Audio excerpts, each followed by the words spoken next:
Assalamualaikum warahmatullahi wabarakatuh.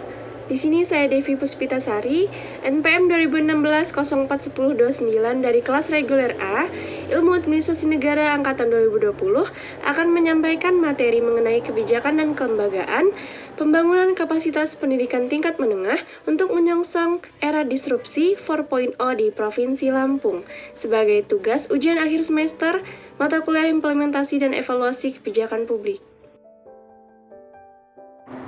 Baik, materi yang pertama akan saya sampaikan mengenai landasan hukum terkait materi tersebut, yakni dari Undang-Undang Nomor 20 Tahun 2003 tentang Sistem Pendidikan Nasional Indonesia, bahwa segala bentuk proses pendidikan yang ada di negara Indonesia harus dikembangkan dan dilaksanakan secara maksimal agar tercapainya tujuan pendidikan yang telah ditetapkan. Kemudian undang-undang yang kedua adalah Undang-Undang Nomor 23 Tahun 2014 tentang pemerintahan daerah, otonomi bidang pendidikan yang diberikan kepada daerah, memberikan keleluasaan daerah untuk menjadikan daerah unggul di bidang pendidikan termasuk urusan pendidikan menengah. Materi berikutnya yang akan saya sampaikan adalah mengenai pendidikan menengah di tingkat provinsi sesuai dengan Undang-Undang Nomor 23 Tahun 2014 mengenai pemerintahan daerah, di mana otonomi pendidikan diserahkan kepada pemerintah daerah untuk meningkatkan dan mengatasi masalah pendidikan sesuai dengan peraturan daerah masing-masing.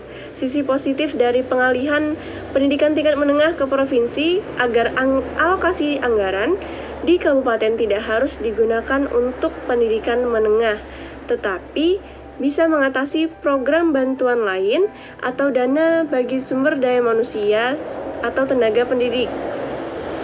Kemudian masalah yang timbul adalah masalah pengawasan dan pembinaan, karena seperti yang kita ketahui, wilayah provinsi cukup luas dengan kondisi geografis yang berbeda, memungkinkan daerah yang jauh dari provinsi untuk menunggu lebih lama ketika ada permasalahan yang menerpa mereka mengenai pendidikan di daerah tersebut. Transformasi pendidikan di era disrupsi 4.0. Era disrupsi 4.0 meliputi 4 hal, yakni disrupsi milenial, disrupsi teknologi dan informasi, disrupsi kompetensi, dan disrupsi pendidikan. Di mana disrupsi milenial merupakan arah di mana remaja pada saat ini lebih menyukai tontonan yang bersifat visual seperti YouTube, game online, dan media sosial lain. Yang kedua adalah disrupsi teknologi informasi, di mana sistem pendidikan diharuskan untuk menerapkan teknologi informasi agar pendidikan yang diterapkan lebih baik. Yang ketiga adalah disrupsi kompetensi, di mana lulusan pendidikan harus memiliki kapabilitas yang baik agar dapat bersaing dengan lulusan lain di tiap daerah maupun nasional dan internasional. Yang terakhir adalah disrupsi pendidikan, di mana perlu menciptakan proses pembelajaran secara inovatif melalui teknologi dan informasi dan memberikan pembelajaran yang lebih baik di masa yang akan datang. Materi berikutnya adalah mengenai tantangan dan solusi pendidikan di era disrupsi 4.0. Era disrupsi merupakan kondisi di mana terjadinya inovasi yang menyebabkan perubahan secara besar-besaran ke dalam sistem yang lebih baru. Ada 2 hal yang menjadi tantangan besar pendidikan di Indonesia di era disrupsi 4.0, terutama di Provinsi Lampung. Yang pertama adalah kurikulum yang diberikan oleh pemerintah secara ketat, dan Indonesia harus mengganti kurikulum pendidikan setiap 10 tahun sekali, sedangkan perubahan terjadi hampir setiap kali dan belum diperhitungkan. Yang kedua adalah pembelajaran dan cara penyampaian materi yang akan diberikan kepada murid. Di era disrupsi teknologi seperti saat ini, sangat memudahkan seseorang dalam mendapatkan informasi yang diinginkan. Solusi yang dapat diterapkan oleh pemerintah adalah mengenai evaluasi pendidikan, di mana apakah selama ini pendidikan yang diterapkan sudah berjalan dengan baik atau perlu tambahan hal yang akan menciptakan pendidikan yang lebih maju di Provinsi Lampung. Selanjutnya adalah peran evaluasi pendidikan era disrupsi. Selain solusi melalui humanisasi pendidikan dan peningkatan interdisiplin. Hal terpenting lainnya adalah memerankan evaluasi pendidikan sebagai upaya untuk menjaga kualitas sumber daya manusia. Yang pertama, berperan memberikan masukan untuk pengambilan kebijakan.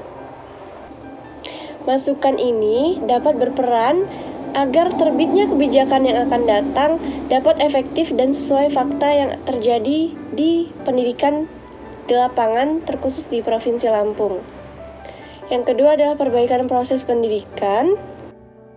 Hal yang paling penting mengenai perbaikan proses pendidikan adalah tenaga pendidik, di mana guru merupakan seorang yang berperan sangat penting dalam pendidikan di Indonesia, sehingga sumber daya manusia tenaga pendidik harus diperhatikan.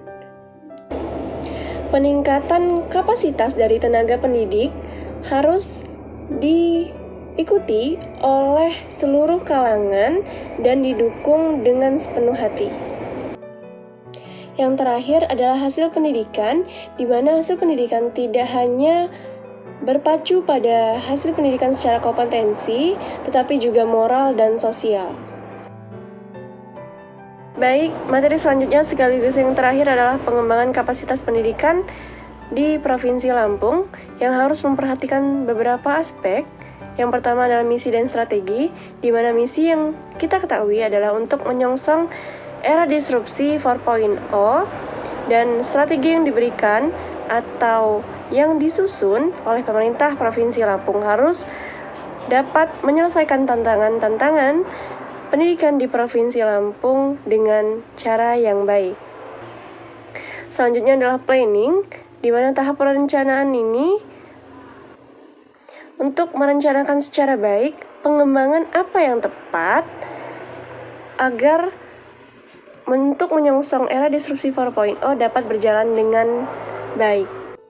Yang ketiga ada organizing, di mana di sini tentunya pengembangan termasuk pembangunan harus memiliki pengorganisasian yang baik dan tindakan oleh aparatur provinsi secara kolaborasi yang baik, sehingga masalah yang dihadapi dapat terselesaikan dengan cepat dan efisien.